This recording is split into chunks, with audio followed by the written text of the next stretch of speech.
আজকে আমরা বানাবো গিটসের ধোকা। আর আমরা তো সবাই জানি এই ধোকাটা হলো রেডিমেড আর খুব তাড়াতাড়ি সহজে ঘরে তৈরি করে নেওয়া যায়। তো চলো আমরাও তৈরি করে নিই।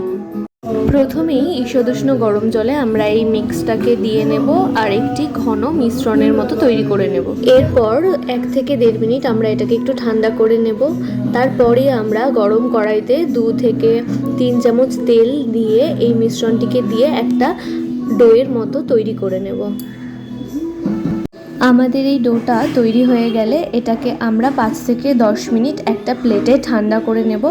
তারপর নিজেদের ইচ্ছে মতো সুন্দর করে শেপ দিয়ে কেটে নেব। ধোকাগুলো কাটা হয়ে গেলে আমরা এগুলোকে এখন গরম তেলে ভেজে নেব।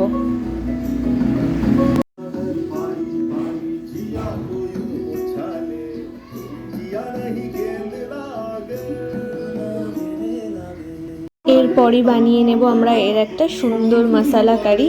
তো এখানে আমরা কিছু ফোড়ন দিয়ে নিলাম, আদা বাটা, কাঁচা লঙ্কা বাটা, হলুদ, লঙ্কার গুঁড়ো সবটা দিয়ে একটি মিশ্রণ বানিয়ে নিয়েছি। এটা এখন তেলে দিয়ে নেব।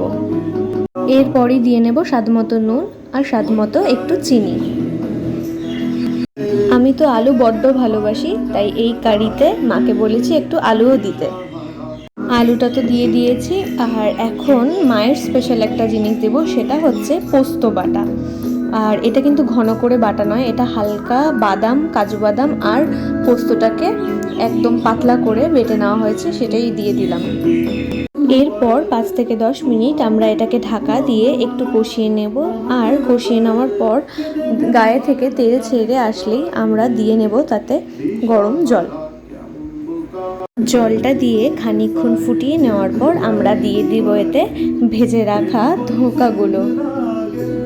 আর এরপরই দিয়ে নেব জিরের গুঁড়ো। আর জিরেটাকে মা আগে থেকে হালকা করে ভেজে বেটে নিয়েছিল। তারপরই দিয়ে নেব সামান্য গরম মশলা গুঁড়ো আর দিয়ে নেব সামান্য ঘি। এখন কিন্তু আমাদের ধোকার ডালনা একদম রেডি।